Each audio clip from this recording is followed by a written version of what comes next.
Nation FC had to wait 5 months to finally embark on their maiden tour outside the country thanks to their historic victory against Deloitte Kenya at the Standard Chartered Kenya Cup on 30th November 2024.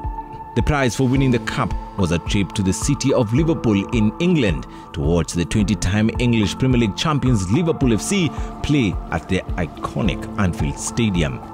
This is what dreams are made of, once in a lifetime of opportunity. Thank you to our partners, Standard Chartered Bank, to our management for the support. We are looking forward to a safe trip. The trip, comprising of Eric Musungu, Alan Munga and yours truly, Elijah Uko, embarked on their journey together with Standard Chartered employees David Lawrence and Francis Muli on Friday the 9th of May at 1 a.m. The 14-hour flight to Manchester Airport had a brief layover of slightly over an hour at the Hamad International Airport in Doha, Qatar. We arrived at Manchester at 1:30 p.m. local time and straight away began the journey to Liverpool via road.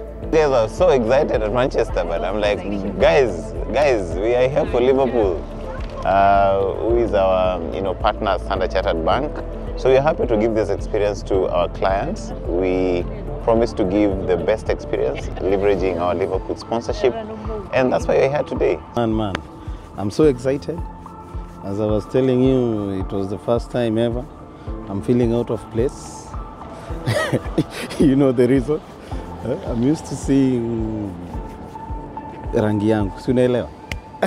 Ndio mara ya kwanza naona, ni mimi nakondolewa macho. But I'm very happy to be here, man. With no time to waste, we right away began business as we met Liverpool legend John Aldridge, also known as Aldo. It was a moment to savor. Aldo had a stellar career in his brief stint with the English Giants from 1987 to 1989, scoring 64 goals in 104 games, winning the league in his maiden season with the Reds and the FA Cup in the subsequent year. I'm very fortunate because I've seen 15 league titles won in my lifetime. But like, just to put it for example, when we won it last time, I went to a pub in South Liverpool where I live, and my son was there with all his mates, really going berserk. Because when we won it a few years ago, that was in COVID times, and we were able to celebrate properly this time. And I've seen what it meant to them, how special it was to be able to celebrate. Where I've done it 15 times, even though I celebrated. I'm too old to celebrate the way I used to do when I was a kid. But that's, seeing them do it, it brought it back to me how much it meant. It was amazing, man. Wish you could have spent so much time with him, because basically I get to learn more about Liverpool, more about the game. He's still passionate, even at 60. He's still passionate, talking about the game, remembering the old days, just like it's like yesterday. So it teaches us to savor the moments. So I loved how they treat their legends in terms of the engagement with the legends. So I could see the passion of the legends, which is a good thing. I think it's a very big lesson, even in Kenya, how we should be treating our legends. I was here 7 years ago. I watched a game between Liverpool and Tottenham. I can tell you, I was almost being kicked away for celebrating Wanyama, who used to play Tottenham. But being a Kenyan whom I am, I can tell you it was electric. Saturday was the day to tour the city of Liverpool. Having well rested, Peter Elson, a retired journalist, gave us a tour of the city of Liverpool, which has a population of roughly 500,000 people. The tour included visiting the Merseyside River just in front of the Royal Liver building, which is next to the historic Port of Liverpool building, including the Liverpool Metropolitan Cathedral and the Liverpool Cathedral, which is the longest church tower in England. It was designed by Sir Giles Gilbert Scott when he was only 22 years old. It took 70 years for the construction to be concluded, having begun in 1904. Peter, why is it so grand? Why is it so big? because when it was built in 1904, Liverpool was at its peak economically and politically, and the cathedral had to reflect its status as the second city of the British Empire. Therefore, it was a landmark building, making a statement about the glory to God, but also the city's importance itself. Sunday was a big day, and each member could not wait for the night to end. The champions Liverpool was set to welcome their biggest competitors to the title, Arsenal. Although the title had already gone, it was still a big match. We arrived at Anfield 5 hours before kickoff. Top of the list was a stadium tour of the 60,000 plus Anfield Stadium. Hisham Buri was our tour guide. We began the tour with the boardroom. This is where the owners of the home team and away team, together with the top leadership, sit to watch the match. As we were about to go to the changing rooms, we crossed paths with an unexpected guest.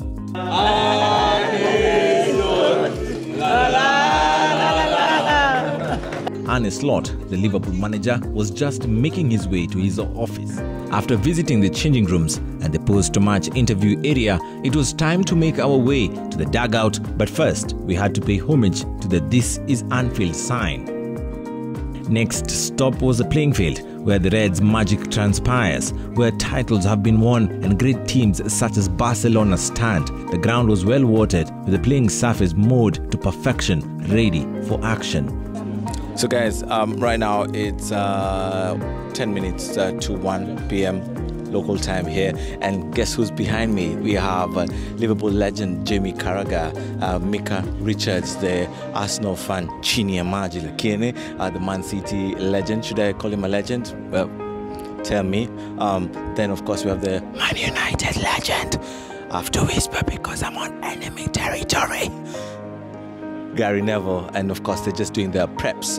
This is what they do before the game, and you can see they were here about, I think I saw Mika getting onto the pitch at 12. Yeah, at 12. So 3 hours before the game, they're already here. In fact, it's not even 3 hours before the game. It's about 4 or 5 hours before the game, and right now they're doing their preps. Those who have worked in media, in like international media, understand what I'm saying, and this is what happens. Guys reach the stadium or the studios 4 hours, 5 hours before. They do their preps. They know what they're gonna talk about. So once you come with your experience and your knowledge, it supplements you, so everything looks perfect. You can see the camera crew were here way before, and they were setting up. They've set up everything. Everything is checked. The mics are checked. The cameras are checked. It's just fantastic. The pitchside tour would not have been complete without a visit to the famous Kop. The full name is Spion Kop, a term for a number of single-tiered terraces and stands at sports stadiums. The name was derived from Africa. Spion Kop is a hill near Ladysmith, South Africa, which was the scene of the Battle of Spion Kop in January 1900 during the Second Boer War. It was first used by Arsenal but adopted by Liverpool fans. The stand was named Kop because it resembles the steep nature of the Spion Kop. The last tour of the stadium was a museum which is within the stadium. The museum is laden with Liverpool history depicting what it truly means to be a Red. There is also a trophy cabinet that hosts the only original trophy of its kind in the UK. This is the original Big Air trophy. There's no other club in the UK that has this trophy. The club pays a special tribute to former Liverpool manager Jurgen Klopp with a section dedicated to the German. Memorabilia such as his signed shoes and that of some of his playing unit are also stored in the section, together with the medals of the 6 major trophies he won for the club. The only thing left was to make our way back into the stadium for the game. The club has strict rules for fans who attend the games, such as once you enter the stadium, there is no coming out, and if you do, one is not allowed back unless otherwise. The stadium has several food and beverage sections where fans can purchase what they fancy before and during the game. There is also entertainment as fans keep tabs with what is happening in other fixtures. No beer is allowed in the stands. Oh Salah! Oh Salah! Oh Salah! So guys, I'm just about to get onto the stand. I'm seated in U8, just making my way up. And what a moment, guys. What a free kick moment. And just after I got to the upper deck of the main stand, the Liverpool fans, starting with the Kop end, began to chant Liverpool songs. Arsenal had to perform a guard of honor for the champions, which they did, and immediately after, You Never Walk Alone anthem began ringing round the stadium, and true to it, it does send shivers down one's spine. Liverpool took no time to waste as they rallied 2-0 in the opening 21 minutes. Arsenal's lack of a striker was clearly on display, with little to offer in terms of attack. We clearly have seen why Arsenal need a striker, and it's very evident when you watch it live. Yeah, that is true. They don't have a point man. They are all over. No one is even making runs behind the defenders.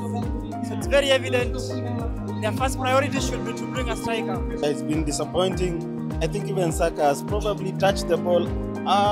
Could be like 5 times. Could be like 5 times. Once the second half began, Arsenal responded with a goal through Gabriel Martinelli. The goal injected belief into the Gunners as Mikel Arteta's charges drew levels soon after, thanks to a second header from Mikel Merino. Being an Arsenal fan seated on enemy territory, I had no choice but to have muted celebrations. The game ended 2-2, but it was still entertaining. Watching a live English Premier League game is an opportunity every football fan should experience if they get a chance.